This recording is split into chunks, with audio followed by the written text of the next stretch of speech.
То только на прошлой неделе закончился 8-й форум регионов Россия, Белоруссия.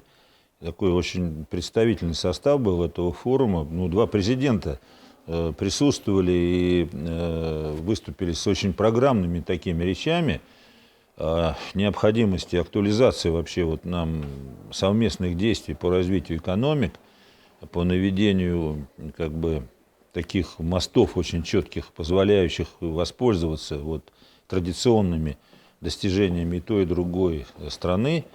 И особенно это вот на фоне усиливавшегося противостояния со стороны вот европейских государств, которые вот последнее время очень активно против Беларуси выступают.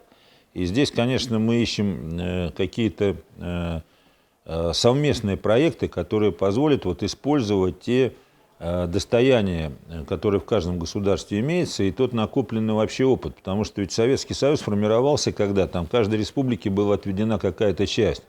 И Беларуси была отведена очень значительная часть высокотехнологичных производств, машиностроения, прежде всего в животноводстве, в растениеводстве. Они очень преуспели и сейчас в этом.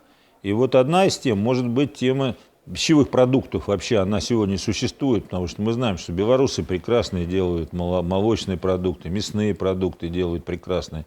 Российская Федерация рыбные продукты сегодня делает. Мы одни из лидеров сегодня по растениеводству и можем обеспечить сегодня не только себя продуктами растениеводства, но и соседние страны.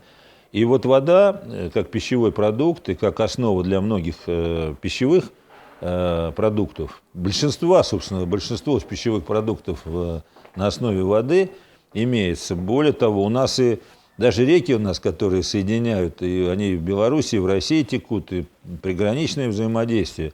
Вот говорит, что эта тема для нас, в общем-то, общая. Мы имеем хорошие запасы питьевой воды, и мы входим в Евразийский союз экономический, и сегодня технический регламент, один из первых технических регламентов, который вот на общую для нас продукцию разработан, это технический регламент о качестве безопасности питьевой упакованной воды, который для нас является основным документом. Поэтому вот сегодняшние лекции, сегодняшняя встреча с белорусскими студентами показали, ну, во-первых, их заинтересованность. Вот, честно сказать, я был даже удивлен, приятно, вот их профессиональной подготовкой к этому вопросу. Ну и показывает нам горизонты совместных действий.